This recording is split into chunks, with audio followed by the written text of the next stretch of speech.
Hello students, welcome to our channel the Udyan Academy. जैसे कि आपको पता है कि हमने इससे पहले की कुछ क्लासेस में 2.1 पूरी कवर की, फॉर्मूले पूरे कवर किए। अब हम 2.2 स्टार्ट करने जा रहे हैं।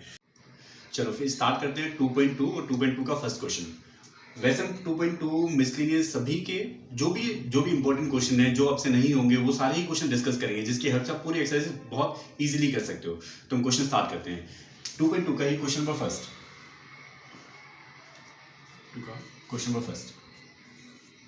फर्स्ट टू फोर्थ में हमें प्रूफ करनी है। जितने भी चारों क्वेश्चन उसमें हमें प्रूफ करना है। उसमें ये है फर्स्ट क्वेश्चन में हमारे पास ये है कि 3 sin inverse x equals to, ये हमें प्रूफ करना है sin inverse 3x minus 4x की क्यूब। ये हमें प्रूफ करना है कि लेफ्ट साइड और राइट साइड इक्वल होनी चाहिए। जब भी हमें प्रूफ करना है तो हम कोई सी भी साइड ले सकते हैं, जो भी हमें लग रहा हो कि वो साइड सोल्व हो सकती है, तो कोई सी भी साइड ले लो, चाहे लेफ्ट साइड या फिर राइट साइड। ये होता है कि लेफ्ट साइड को सोल्व करके हमें राइट साइड तक आना होता है, लेकिन कभी कभी क्या होता है, लेफ्ट साइड को अगर हम सोल्व करने के बाद वो राइट साइड तक आ नहीं पाती, तो उसके लिए हमें राइट साइड को भी सोल्व करना पड़ता है, तब दोनों को इक्वल प्रूफ करना पड़ता है। अभी हम दोनों में से कोई सी भी साइड ले सकते हैं। मान लीजिए जैसे अब अगर हमें प्रूफ करना है कि 3 sin इनवर्स x की वैल्यू इस पूरे के इक्वल होनी चाहिए, तो हमने कोई सी भी साइड पहले ऑप्ट कर ली। पहले हमने मान लो ये वाली साइड ली, तो हमने कुछ ऐसे लिखा टेकिंग लेफ्ट हैंड साइड।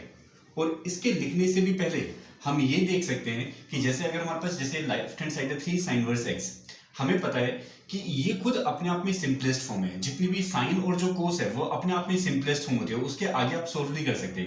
ये 3 sin इनवर्स x है तो ये अपने आप में सिंपलेस्ट फॉर्म है, इसको हम और आगे सोल्व नहीं कर सकते। लेकिन हमें पता है कि इस x की जगह पर अगर हमें खुद देखना है कि x की जगह पर हम क्या पुट करें ताकि ये साइन हट जाए।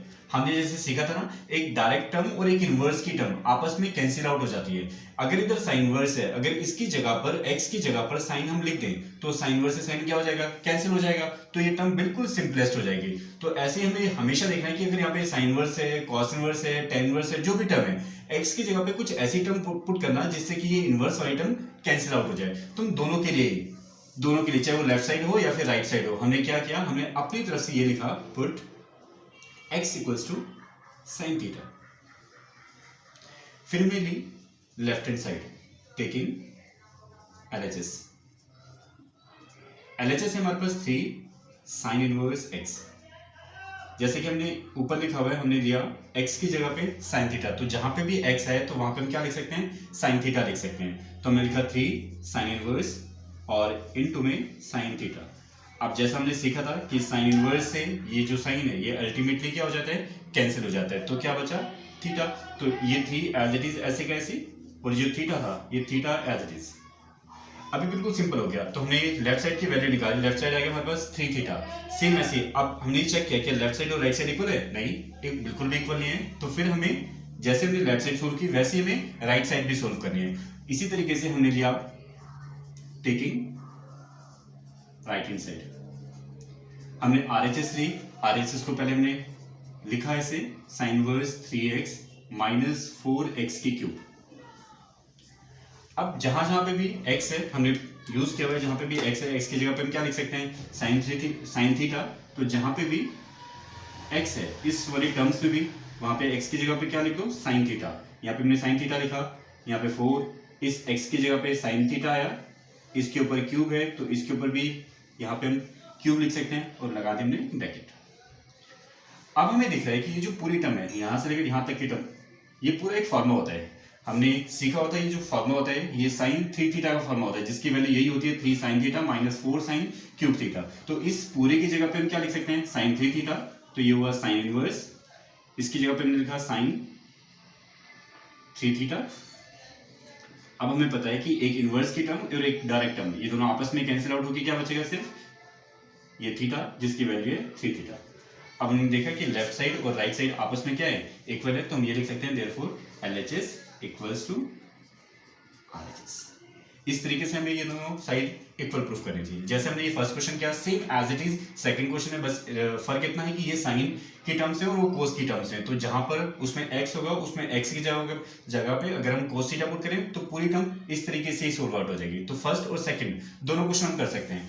थर्ड और फोर्थ जो क्वेश्चन है वो दोनों ही 10 के रिस्पेक्ट में, कोई सभी दोनों एक जैसी टर्म है, दोनों कर सकते हैं। लेकिन उनमें से एक क्वेश्चन मैं कराता हूं आपको, क्वेश्चन नंबर 4 4 तो मैं कहता हूँ आपको फोर्थ क्वेश्चन। पहले एक बार इसको रफ कर देते हैं।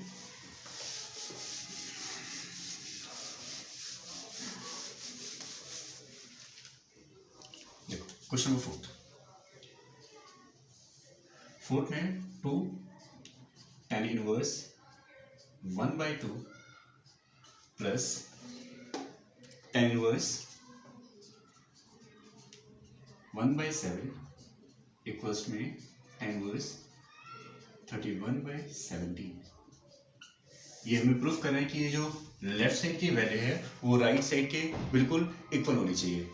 अब अगर मान लो यहाँ पर अगर ये 2 नहीं होता तो हम डायरेक्टली क्या करते हैं, अब हमें पता है लेफ्ट साइड में ये वाली वैल्यू लिखी है, सारी टर्म 10 में है, आंसर भी हमें 10 में लेके आना है, और हमने इसका फॉर्मूला भी सीखा है tan inverse x plus tan inverse y।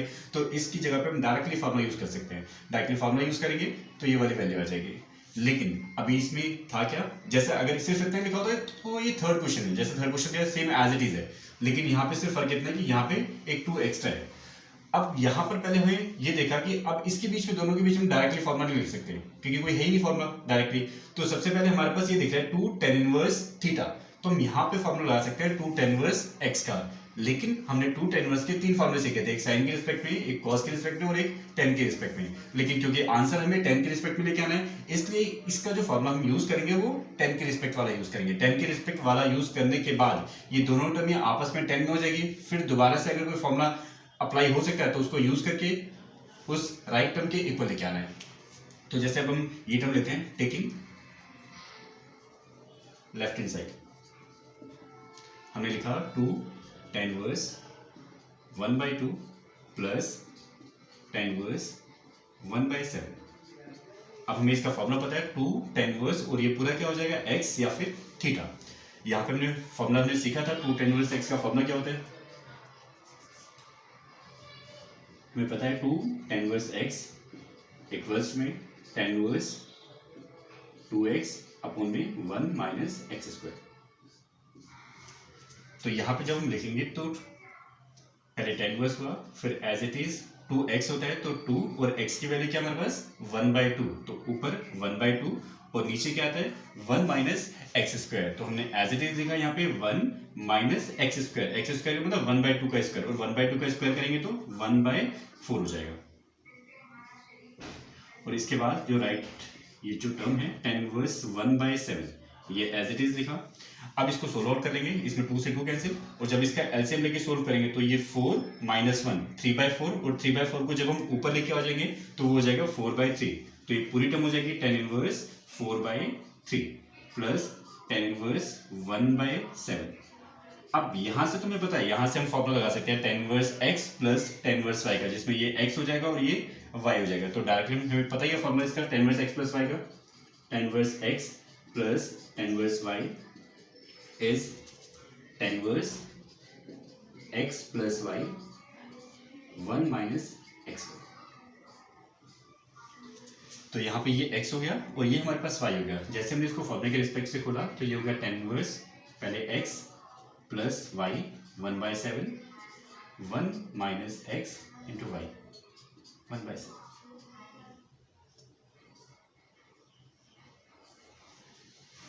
ऊपर वाले एक बार रफ कर देते हैं।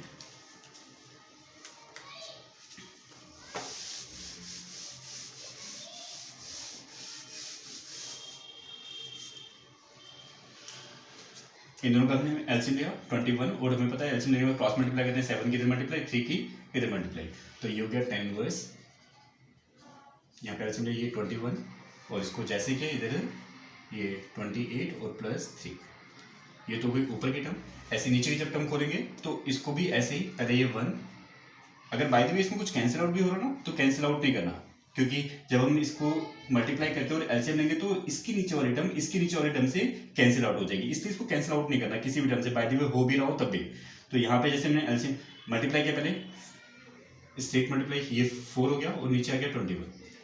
अब इन दोनों का एलसीएम लेंगे तो ये ऐसे ही tan इनवर्स ऊपर 31/21, इसका एलसीएम लेंगे तो ये 21 माइनस 4, क्योंकि 21 इधर जाएगा, ये 1 से 4 हुआ तो 21 माइनस 4 ये हो जाएगा 17/21। यहाँ पे हमें पता है जब ऐसे अपोन वाली टर्म होती है तो नीचे वाली टर्म से नीचे वाली टर्म कैंसिल आउट हो जाती है, और जो बचा अगर ये भी कुछ कैंसिल आउट होता तो कैंसिल आउट करके जो बचता वो इसकी सिंपलेस्ट फॉर्म होके आंसर में चेंज होती। तो ये हो जाएगा tan inverse 31/17 that equals to right hand side. Using therefore LHS equals to RHS. ये हमें प्रूफ करना था। तो हम फर्स्ट टू 4 क्वेश्चन और भी क्वेश्चन मैं आपको बताऊंगा, मार्किंग बताऊंगा कौन कौन से क्वेश्चन आप कर सकते हो at the end of the class, ठीक है। तो अभी इतना ही रखते हैं, फिर आगे मैं क्वेश्चन कराता हूँ आपको। अब हमने क्वेश्चन नंबर 1 कर लिया और क्वेश्चन नंबर 4 कर लिया। सेकंड और थर्ड आप इजीली खुद कर सकते हो अपने आप, आपको खुद करना है। इसके बाद हम क्वेश्चन करते हैं 11th। अब 11 to 15 ये पांचों क्वेश्चन आप कर सकते हो 11 से लेकर 15 तक। जो 11th और 12th क्वेश्चन है वो दोनों ही 1 मार्क के लिए इंपॉर्टेंट है, 11th एंड 12th। देखो क्वेश्चन नंबर 11th में है tan inverse 2 cos then 2 sin inverse 1/2। 11th और 12th दोनों ही 1 मार्क के लिए इंपॉर्टेंट है, और ये दोनों क्वेश्चन आए हुए पेपर में, 11th भी आया है और 12th भी आया हुआ एक बार पेपर में। अगर किसी भी ट्रिग्नोमेट्री फंक्शन में ब्रैकेट ब्रैकेट ब्रैकेट मतलब अंदर अंदर काफी ब्रैकेट्स हों, तो हमेशा पहले कोशिश करनी कि जो भी सबसे स्मॉलेस्ट ब्रैकेट हो, जो सबसे अंदर वाला ब्रैकेट है, उसको सोल्व करना है। उसको वैसे सोल्व करना है जैसे हमने सीखा हुआ था। जैसे हम अगर इस वाले ब्रैकेट को देखें, क्योंकि पहले क्लोज ब्रैकेट फिर इसके बाद ये ओपन ब्रैकेट, अब इस ओपन वाले ब्रैकेट को देखना है। ये साइन इनवर्स 1/2 हमने सीखा हुआ कि साइन इसको खोलते कैसे हैं, साइन की वैल्यू 1/2 कौन से एंगल पर होती है। तो बाकी सब तो ऐसे कैसे, ये tan इनवर्स, ये 2 cos ऐसे कैसे, इसको हमने देखा ये भी 2 ऐसे कैसे लिखा। साइन की वैल्यू 1/2 कौन से एंगल पर होती है, ये होती है हमारी π/6, तो इसकी जगह पे हमने लिखा π/6। अब इस 2 से ये कैंसिल, π/3। अब ये हो गया cos π/3, cos π/3 की वैल्यू ये भी हमें पता है, cos π/3 की वैल्यू क्या होती है 1/2। बाकी सब as it is tan inverse 2, इस पूरी की वैल्यू होगी हमारे पास 1/2। फिर यहाँ पे इस 2 से ये 2 कैंसिल, अब बचा हमारे पास tan इनवर्स 1। अब इसको भी वैसे सोचना है कि tan की वैल्यू 1 कौन से एंगल पर होती है, और tan की वैल्यू 1 कौन से एंगल पर होती है हमें पता ही है π/4, तो इसकी वैल्यू भी π/4। जैसे हमने ये किया ऐसे फॉर्मूला बेस्ड है 12th क्वेश्चन आपको अपने आप करना है, सिर्फ यही देखना है जो हमने फॉर्मूला सीखे थे। जैसे हमने फॉर्मूला सीखे थे sin inverse x plus cos inverse x की वैल्यू π/2 होती है, tan inverse x plus cot inverse x की वैल्यू π/2 होती है, और वो कब होती है जब दोनों के x सेम होते हैं। बस इस बेस पे वाला क्वेश्चन है 12th क्वेश्चन। तो आपको 12th खुद करना है, 13th भी खुद ट्राई करना है। अब देखिए क्वेश्चन नंबर 14। क्वेश्चन नंबर 14 है sign inverse 1/5 plus cos inverse x और इक्वल्स टू 1। इसमें में ये देखना है कि ये वैल्यू निकालनी है कि x की वैल्यू क्या होगी यहाँ पे।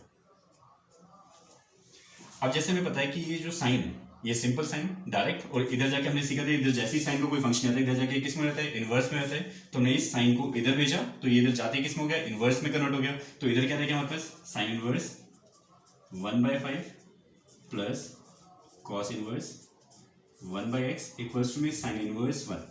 और हमें पता है कि साइन की वैल्यू 1 कौन से एंगल पर होती है π/2, तो हमने यहां पर लिखा sine inverse 1/5 plus cos inverse 1/x equals to में π/2। ये क्वेश्चन भी 2 बार पेपर में आया हुआ है बोर्ड में। अब हमें पता है कि sine inverse x plus cos inverse x की वैल्यू π/2 होती है। ये π/2 जब होता है ये तभी हो सकता है जब sine inverse x plus cos inverse x पे, इट मींस जब ये दोनों x सेम होते हैं, जब ये दोनों वैल्यू सेम होती है तब ये सॉरी यहाँ पे ये x है, यहाँ पर हमने x लिखा।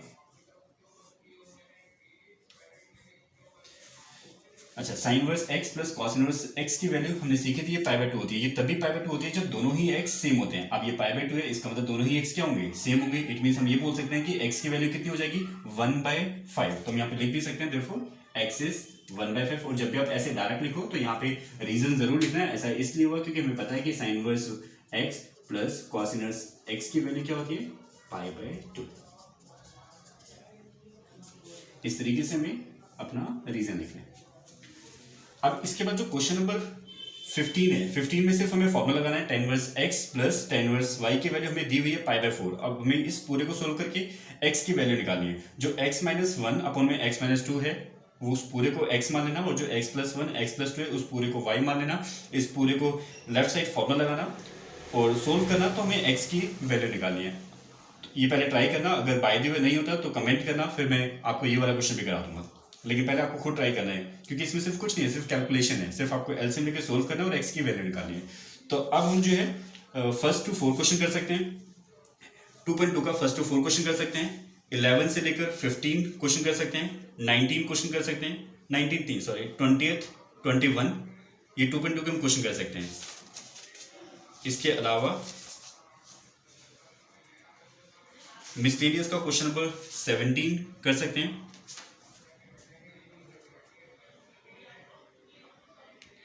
मिसलेनियस का क्वेश्चन नंबर 13 कर सकते हैं और मिसलेनियस का क्वेश्चन नंबर 14 कर सकते हैं। तो ये सारे क्वेश्चन आप ट्राई कर सकते हो, ये सारे क्वेश्चन आपसे होने वाले क्वेश्चन हैं। तो अभी यहीं तक ही रखते हैं, फिर उसके बाद नेक्स्ट क्लास में जितने भी बचे हुए क्वेश्चन वो सारे ही हम डील करेंगे।